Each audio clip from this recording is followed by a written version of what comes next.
नमस्कार दोस्तों, गुरुकुल सत्यार्थ क्लासेस में आप सभी छात्रों का स्वागत है। जो वैदिक साहित्य या वैदिक काल का इतिहास हम लोग देख रहे थे, उसमें ऋग्वैदिक काल से संबंधित सामाजिक, राजनीतिक, धार्मिक और आर्थिक स्थिति को आज हम लोग इस वीडियो लेक्चर में देखेंगे। और इससे रिलेटेड यानी वैदिक काल से रिलेटेड जो भी वन लाइनर फॉर्मेट में क्वेश्चन हम लोग देखते आते हैं, इस वीडियो लेक्चर के अंत में वो भी देखेंगे। तो शुरुआत करते हैं। जो वीडियो लेक्चर का पहला चीज क्या है आपका, इसका सामाजिक जो है स्थिति, ऋग्वैदिक काल की सामाजिक स्थिति को हम लोग देखते हैं। तो ऋग्वैदिक काल का जो सामाजिक स्थिति है, इसमें हम लोग सबसे पहले देखते हैं क्या, उस समय का जो समाज था वो समाज पितृसत्तात्मक था। पितृसत्तात्मक मतलब पिता का शासन कहा जा सकता है, पिता प्रधान होते थे वहां के। और समाज की सबसे छोटी इकाई या जिसे हम लोग आधारभूत इकाई परिवार कहते होता है, उसे कुल कहते थे। परिवार या कुल मतलब समाज की सबसे छोटी इकाई को परिवार, जिसे अभी हम लोग परिवार कहते हैं, उस समय कुल कहा जाता था। और इसके मुखिया जो कि पिता होते थे, पिता यानी कि घर के हेड, तो उसे क्या कहते थे, कुलक कहा जाता था। कुलक कहा जाता था। ऋग्वैदिक काल की सामाजिक स्थिति की सबसे बड़ी बात क्या है कि उस समय के परिवार को कुल कहा जाता था और उसके प्रधान को कुलक कहा जाता था। दूसरा क्या है कि जो परिवार होती थी या कुल होता था, वो संयुक्त परिवार की प्रथा प्रचलित थी। कौन सी प्रथा थी? संयुक्त परिवार की प्रथा थी। सामान्यतः एक पतित्व विवाह ही प्रचलित, मतलब एक ही पति होते थे समानतः। और वहां पे जैसे कि अब बोला जाता है कि क्या ऋग्वैदिक काल में दहेज प्रथा था या दहेज में कुछ लोग देते थे, तो नहीं, दहेज शब्द का तो वर्णन नहीं था। लेकिन कन्या को उसके विदाई में उसके साथ जो सामान दिए जाते थे, उपहार, उसको क्या कहते थे? बहुत, वहुत कहा जाता था। क्या? वहुत। उसके लिए कौन से शब्द का उपयोग करते थे? वहुत शब्द का उपयोग करते थे। वैसी महिलाएं जो आजीवन अविवाहित रहती थी, वैसी महिलाएं जो आजीवन अविवाहित रहती थी, उसे अमाजु कहते थे। क्या? अमाजु शब्द का प्रयोग किया जाता था आजीवन अविवाहित महिलाओं के लिए। पुत्र प्राप्ति के लिए नियोग प्रथा, याद रखिएगा, पुत्र प्राप्ति के लिए नियोग प्रथा को स्वीकार किया गया है। इसके अंतर्गत महिला जो है ना, वो अपने देवर से सहचार या संबंध स्थापित कर सकती थी। किस प्रथा के लिए? नियोग प्रथा से पुत्र प्राप्ति को, अगर पुत्र नहीं होते थे तो नियोग प्रथा के द्वारा वो अपने देवर से संबंध स्थापित कर सकती थी और उससे पुत्र प्राप्ति किया जा सकता था। ऐसा ऋग्वैदिक काल में है। आर्य समाज में जो है, जो हम लोग सामाजिक स्थिति को पढ़ रहे हैं, तो आर्य समाज में विवाह की दो पद्धतियां प्रचलित थी। एक अनुलोम विवाह और दूसरा प्रतिलोम विवाह। अनुलोम विवाह किसे करते थे? तो जब पुरुष जो होता था वो उच्च वर्ण का, पुरुष उच्च वर्ण का और स्त्री जो होती थी वो निम्न वर्ण की होती थी, तो वो अनुलोम विवाह होता था। वहीं पे पुत्र जो था, पुरुष जो था, वो निम्न वर्ण का और महिला या स्त्री जो होती थी वो उच्च वर्ण की होती थी, तो इसे प्रतिलोम विवाह कहा जाता था। ये ऋग्वैदिक काल की सामाजिक स्थिति थी, जिसमें हमने देखा कि परिवार की सबसे छोटी इकाई कुल कहा जाता था और उसके प्रधान को कुलक कहते थे। आजीवन अविवाहित महिला के लिए अमाजु शब्द का प्रयोग होता था। संयुक्त परिवार की प्रथा थी। एक पतित्व विवाह की समानता देखा जाता है कि एक पतित्व विवाह होती थी और दहेज का शब्द कहीं वर्णन तो नहीं है, लेकिन कन्या के साथ जो उपहार दिया जाता था उसे बहुत शब्द से डिनोट किया जाता था। और नियोग प्रथा के बारे में हमने आपको बताया। अब इसकी जो राजनीतिक स्थिति है उसे देखते हैं। तो ऋग्वैदिक समाज जो था कबीलाई व्यवस्था पर आधारित था। क्या था? कबीलाई व्यवस्था या पशुचारण व्यवस्था पर आधारित था। कबीले के राजा को गोप कहा जाता था। कबीले के राजा को क्या कहा जाता था? गोप कहा जाता था। और आर्यों का प्रशासनिक इकाई 5 हिस्से में बांटी गई थी। आर्यों की जो प्रशासनिक इकाइयां होती है वो 5 हिस्सों में बटी थी। क्या क्या? कुल सबसे छोटी इकाई, तब ग्राम, ग्राम के बाद विस्पति, तब ग्रामिणी, तब कुलम। कुल, ग्राम, विस्पति, ग्रामिणी और कुलम। और बलि एक प्रथा का कर था। बलि एक प्रथा का कर था जो कि स्वेच्छा से प्रजा के द्वारा दिया जाता था। बलि एक प्रकार का कर था जो प्रजा के स्वेच्छा के द्वारा दी जाती थी। सभा और समिति सलाहकारी संस्था थी। सभा और समिति जो थी वो सलाहकारी समिति थी। तो हम यहां देख रहे हैं क्या? ऋग्वैदिक काल की राजनीतिक और सामाजिक स्थिति को हम लोगों ने देख लिया। अब आएंगे इसके बाद इसकी धार्मिक और आर्थिक स्थिति को देखेंगे, और इसके बाद फिर हम लोग उत्तर वैदिक काल के बारे में इसी तरह से डिटेल्स करेंगे। तो ठीक है, और ये जो आप लोग देख रहे हैं, इसके बाद अब हम लोग चलते हैं धार्मिक और आर्थिक स्थिति की चर्चा करने के लिए। ठीक है,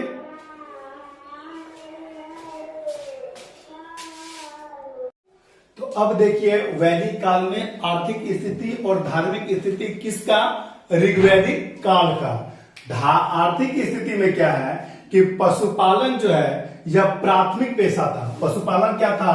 प्राथमिक पेशा था। और कृषि, इसको हम लोग द्वितीय पेशा कह सकते हैं, कृषि था। यानी कि मुख्यतः वो लोग पशुपालन करते थे।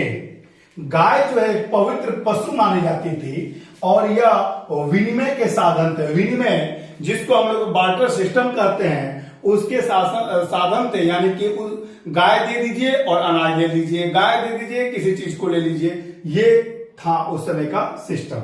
ठीक है, अधिकांशतः जो लड़ाइयां होती थी उस समय गायों के लिए होती थी। अधिकांश लड़ाई किसके लिए होती थी? गायों के लिए होती थी। और गाय को 3 नामों से जाना गया है: अष्टकर्णी, गविष्ठी और अघन्या। अष्टकर्णी, गविष्ठी और अघन्या। अष्टकर्णी का मतलब क्या होता था? इसके ऊपर के स्वामित्व को दर्शाया जाता था, यानी कि इसके जो अधिकारी थे उसको दर्शाया जाता था। गविष्ठी, गाय की महत्ता को बताने वाला। गविष्ठी गाय की महत्ता को बताता था। और अघन्या न मारने योग्य पशु के बारे में बताता था। तो गाय को 3 नामों से यहाँ पे जाना गया है। पुत्री को दूहिता कहा जाता था। और क्यों कहा जाता था? कि यह गाय से दूध दूहती थी, इसलिए उन्हें दूहिता कहा जाता था। पन्नी नामक जो व्यापारी होते थे वो पशुओं की चोरी के लिए मुख्यतः विख्यात थे या कुख्यात थे। कौन? पन्नी नामक व्यापारी। निष्क जो है सोने के लिए उपयोग होता था। किस चीज का? निष्क का उपयोग सोने के लिए किया जाता था। अब इसकी हम लोग धार्मिक स्थिति को देखते हैं। जैसे ऋग्वेद में इंद्र को पुरंदर कहा जाता था। पुरंदर क्यों कहा जाता था? तो किलाओं को तोड़ने के लिए इन्हें पुरंदर कहा जाता था ऋग्वेद में इंद्र को। और युद्ध वर्षा के देवता भी इंद्र को ही कहा जाता था। इनके लिए 250 सूक्त का वर्णन किया गया है सबसे ज्यादा। उसके बाद 200 सूक्त अग्नि के लिए किया गया है। आकाश के जो देवता होते थे, आकाश के देवता सूर्य, धौंस, वरुण, मित्र, पूषण, विष्णु, सविता, आदित्य, उषा और अश्विन आदि आकाश के देवता होते थे। अंतरिक्ष के देवता कौन होते थे? इंद्र, रुद्र, मरुत, वायु, पर्जन्य, यम और प्रजापति, ये आपके अंतरिक्ष के देवता होते थे।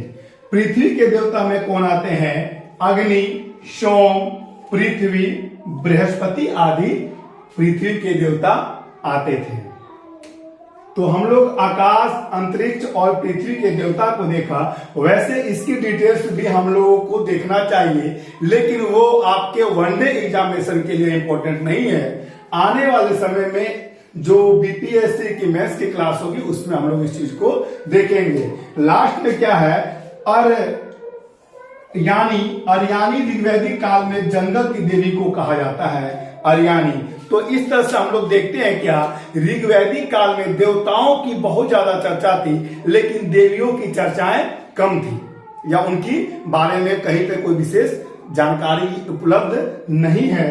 तो इस तरह से हम लोग ऋग्वैदिक काल के राजनीतिक, सामाजिक, धार्मिक और आर्थिक स्थिति को देखते हैं। इसमें हमने बहुत सारी चीजों को नहीं दिया क्योंकि इससे पहले वीडियो क्लास में हम लोगों ने पढ़ा दिया है, जैसे कि सूद को क्या, सूदखोर को क्या कहते थे, ऋण, वैकनाट, ऋण, वो और सब चीजें, जॉब को क्या कहते हैं, ये सारे हम लोगों ने पहले क्लास में देख लिया है। बढ़ई के लिए कौन सा शब्द का उपयोग करते हैं, ये सब चीजों को हम लोगों ने आर्थिक महत्व वाले स्थिति को देख लिए हैं। यहाँ पे हम लोगों ने सोम, जो कि सोम का समर्पण, सोम के बारे में चर्चा था, उसके बारे में हम लोगों ने नहीं देखा। सविता जो गायत्री मंत्र की चर्चा है वो हम लोग पहले देख चुके हैं। बार बार एक ही चीज को पढ़ना या एक ही चीज के लिए बार बार वीडियो में जो डिटेल्स करना अच्छा नहीं होता है। तो आपको यह वीडियो कैसा लगा और वीडियो से आप क्या इंप्रूवमेंट वीडियो में चाहते हैं, प्लीज करके कमेंट करें। हमारे जो नीचे कमेंट सेक्शन है उसका हम लोग जस्ट रिप्लाई करेंगे और संभवतः आने वाले समय में इसका पीडीएफ भी हम लोग साथ साथ आपको टैग कर देंगे अपने वीडियो लेक्चर के बाद। तो आज के वीडियो के लिए आपको लाइक करें, सब्सक्राइब करें, शेयर करें दोस्तों के साथ। जय हिंद। तो चलिए अब देखते हैं वैदिक काल से संबंधित वन लाइनर क्वेश्चन आंसर। ठीक है, जैसे गोत्र प्रथा की स्थापना कब हुई थी? उत्तर वैदिक काल में। गोत्र प्रथा की स्थापना कब हुई थी? उत्तर वैदिक काल में। इसी तरह से नेक्स्ट क्वेश्चन में देखते हैं आपका, तो क्या है, पूर्व वैदिक आर्यों का धर्म प्रमुखता था प्रकृति पूजा और यज्ञ। प्रकृति पूजा और यज्ञ था। वैदिक काल में जनता मुख्यतः विश्वास करती थी किस पे? बलि एवं कर्मकांडों पे विश्वास करती थी ऋग्वैदिक काल में। ठीक है, ऋग्वेद में उल्लेखित प्रसिद्ध 10 राजाओं का युद्ध लड़ा गया था। तो कहाँ पर लड़ा गया था? परुशनी नदी के किनारे लड़ा गया था। ऋग्वैदिक आर्यों के पंचजन्य थे कौन कौन? यदु, द्रुहु, पुरु, अनु और तुर्वसु। यदु, द्रुहु, पुरु, अनु और तुर्वसु थे। प्राचीन काल में आर्यों के जीवनोपार्जन का मुख्य साधन था शिकार। ऋग्वेद में उल्लिखित यव शब्द जिस कृषि उत्पाद हेतु प्रयुक्त किया गया है वह है जौ। वैदिक युग में प्रचलित लोकप्रिय शासन प्रणाली थी वंश परंपरागत राजतंत्र। वंश परंपरागत राजतंत्र। नेक्स्ट स्लाइड में देखते हैं आपका क्या है, तो सिंधु, सरस्वती और वितस्ता और यमुना में से वह नदी जिसे ऋग्वेद में माते तमा, देवी तमा और नदी तमा के रूप में संबोधित किया गया है, कौन सा है? सरस्वती नदी है। सभा और समिति को प्रजापति की 2 पुत्रियां कहा गया है, अथर्ववेद में कहा गया है। आयुर्वेद अर्थात जीवन का विज्ञान का उल्लेख सर्वप्रथम मिलता है कहाँ पे? अथर्ववेद में मिलता है।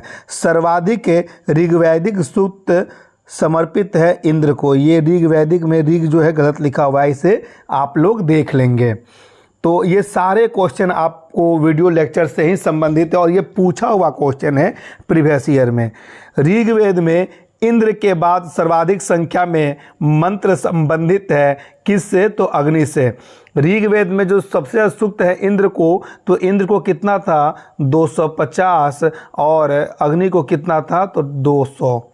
अग्नि को 200 और इंद्र को 250 मंत्र संबंधित थे। ऋग्वेद में युद्ध देवता समझा जाता था किसको? इंद्र को ऋग्वेद में युद्ध का देवता समझा जाता था। और पूर्व वैदिक आर्यों का सर्वाधिक लोकप्रिय देवता इंद्र थे, जिसे क्या कहा जाता था? पुरंदर भी कहा जाता है। पुरंदर का मतलब होता है किला को तोड़ने वाला। गायत्री मंत्र के नाम से प्रसिद्ध मंत्र सर्वप्रथम मिलता है ऋग्वेद में। गायत्री मंत्र की रचना की थी विश्वामित्र ने। गायत्री मंत्र की रचना की थी। नेक्स्ट स्लाइड में देखते हैं तो क्या है, पुराणों की संख्या कितनी है? पुराणों की संख्या 18 है। सर्ग, प्रतिसर्ग, वंश, मनवंतर और वंशानुचरित संकेतक है पुराणों के। महाभारत मूलतः जानी जाती है जय संहिता के रूप में। हिंदू पौराणिक कथा के अनुसार समुद्र मंथन हेतु जिस सर्प ने रस्सी के रूप में स्वयं को प्रस्तुत किया था वह वासुकी था। अछूत की अवधारणा स्पष्ट रूप से उद्धत हुई है धर्मशास्त्रों के समय में। सत्यमेव जयते शब्द लिया गया है मुंडको उपनिषद से। सत्यकाम जावाली की कथा जो अनब्याही माँ होने के लांछन को चुनौती देती है, किसमें उल्लेखित है? छांदोग्य उपनिषद में है। वेद की मूल लिपि थी ब्राह्मी। जीवनोपार्जन हेतु वेद वेदांग पढ़ाने वाले अध्यापक कहलाते थे उपाध्याय। संस्कारों की कुल संख्या 16 है। तो इस तरह से वीडियो लेक्चर में जो वन लाइनर फॉर्मेट से संबंधित क्वेश्चन आंसर थे उसे भी कराया गया। और यह वीडियो आपके इतिहास के वैदिक काल से संबंधित वीडियो है, जो कि आपका वीडियो लेक्चर के साथ वन लाइनर क्वेश्चन आंसर को भी देखा गया है, जो काफ़ी ही इम्पोर्टेंट है। आशा करते हैं ये आपके एग्जामिनेशन में आपको अच्छा जो है महत्वपूर्ण स्थान दिलाएगा। तो इसी के साथ आज के वीडियो लेक्चर को यहीं समाप्त करते हैं। धन्यवाद।